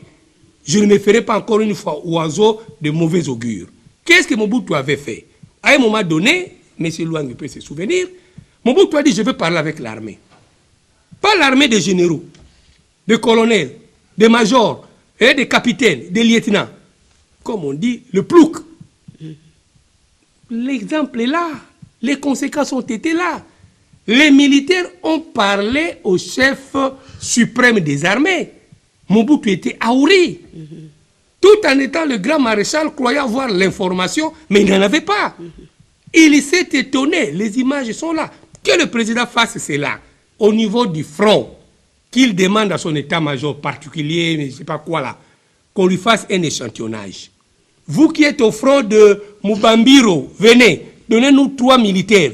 Vous qui êtes au front de, je ne sais pas quoi, Tchandou, venez. Vous, et qu'il parle avec ces gens-là. Et le principe est que tout contact avec le réel a une valeur formatrice. Il se rendra compte de ce qui lui échappe. Et les militaires au front en ont suffisamment besoin. Et vous verrez que dans cette conjonction d'aspiration, il va lui-même se faire une idée sur ce qu'est l'armée aujourd'hui au front. Mais je terminerai en disant, comme je l'avais dit, je continue à interroger la gouvernance militaire de mon pays et je continue à supplier le président qu'il ordonne un audit opérationnel sur les différentes forces qui opèrent à l'Est. Et en conclusion, dans le gouvernement qui vient, j'avais conseillé utilement que tous ces ministres de l'Est qui ont été ministres plusieurs fois là, je suis de l'Est pour la paix, qu'on leur mette un peu de côté. L'Est n'a pas que ces figures-là que nous voyons. Qu'on nous présente au nom de la paix à l'Est des nouvelles figures dans le gouvernement. Et je sais de quoi je parle, madame, vous comprendrez beaucoup de choses. D'accord, merci beaucoup. Oui, réserviste, c'est vous qui clôturez alors, parce que c'est votre matière. Vraiment, on clôture ici. Nous avons largement dépassé 1h30. À ce temps précis, nous ne pouvons plus chercher. Non, nous devons agir. Ce que Maître Pati dit. Est-ce que le moral des troupes est au zénith, au niveau du front? Allons-y là rapidement. J'ai toujours dit ici, les erreurs, heureusement il a dit, on ne reviendra plus sur ces erreurs. On peut en commettre d'autres. Aujourd'hui, quand il y a la guerre, vous devez d'abord définir les concepts. Nous parlons de l'agression du Rwanda contre nous. Mais la plupart des pays, France, Union européenne, tout ça, ils parlent de la rébellion du M23. Et sur le plan stratégique, sur le plan... Ça change. Ça change sur le terrain. Qu'est-ce que nous devons faire? Quand il y a une rébellion, ça suppose que c'est une affaire interne. Et c'est pour cela qu'on nous amène à aller dialoguer. Mais quand il y a une agression, il faut une riposte. Mais nous ne ripostons pas. J'ai suivi ministre Mouyaya, qui a fait les chaises. Je l'ai suivi sur la conférence qu'il a tenue dernièrement ici. Le briefing avec... Oui, on lui a posé la question, pourquoi on n'attaque pas? Nous sommes toujours, bien que la réforme que Kabila a opérée a comme stratégie défensive avec riposte graduelle, en commençant par les forces de couverture, des réactions rapides et de forces principales. Ça ne peut pas s'adapter dans notre pays. Avec Mobutu, nous avions quoi? L'offensive avec poursuite de l'ennemi. Jusqu'à son dernier retranchement. C'est ainsi que Maël est allé jusqu'à... Donc, on a mal défini cette histoire, les concepts là. C'est pour cela, sur le terrain, les choses ne marchent pas. Mouyaya a dit ceci. Le processus de Nairobi, le processus de Luanda. Il dit, bon, il y a une feuille de route. C'est cette feuille de route que notre armée est en train d'observer. Donc, c'est le fait. Cantonnement de M23. Désarmement. Désarmement. Le désarmer quand? Et avec cette attitude, nous ne pouvons rien faire. Rien. Alors là, les escarmouches vont venir, ils vont se pointer là, il n'y aura rien. Mais c'est pour cela qu'ils sont à 20 km de Goma. Okay. Donc, et nous avons dit, je l'ai toujours dit ici, le président devait procéder par des profondes réformes, comme Maître vient de dire. Des profondes réformes, et la réforme doit s'inscrire dans la création d'une nouvelle armée républicaine. Pourquoi? Pourquoi? C'est pour mettre de côté tous ceux qui ont appartenu à des mouvements RCD, mouvements ceci, cela. On les met de côté. Madame, tel que je suis là, moi je ne suis plus une personne qui doit me faire les matu-vies, non. Moi je suis quelqu'un, vous êtes ministre, je suis dans votre poche Tout derrière là. Tout à fait. Vous travaillez les matins, les soirs vous venez me demander. C'est ce que je ferai. Voilà. Parce que vous avez dit. Donc, quand vous serez ministre, amen. Donc, mais vous avez la c'est comme ça. Donc, le président qualité, la doit faire. compétence. Bon, je termine pour dire ceci. Oui. Nous devons avoir la posture d'attaquer. Et pour cela, qu'est-ce qu'il faut? Ce sont des réformes, mais aujourd'hui, nous sommes un peu... Mais on peut rapidement l'Éthiopie l'a fait en 2 ans. Okay. On peut avoir une armée directement. Et dans l'entretemps, prenez les retraités qui sont les meilleurs en mesure de faire quelque chose, constituer des unités, 3 bataillons, c'est possible. Pour qu'on reprenne les espaces qui sont conquis par l'ennemi. Sinon, nous devenons tous complices. D'accord. Merci beaucoup. Cela se passe de tout commentaire. On a fini.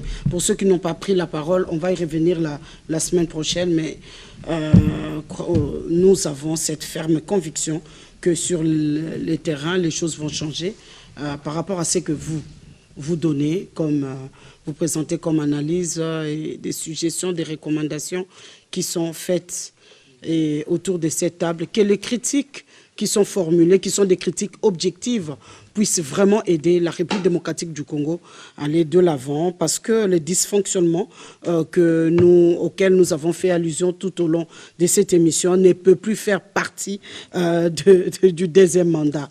Les erreurs du passé, en tout cas, ça fait partie, nous devons faire en sorte que la République démocratique du Congo puisse retrouver, on parle de sa grandeur, on parle de la grandeur, on parle de sa, j'allais parler même de sa mission prophétique devant le Ngunza. Voilà. Amen. Voilà. Amen, maman. Merci beaucoup. Bon anniversaire. Bon anniversaire à vous, maman.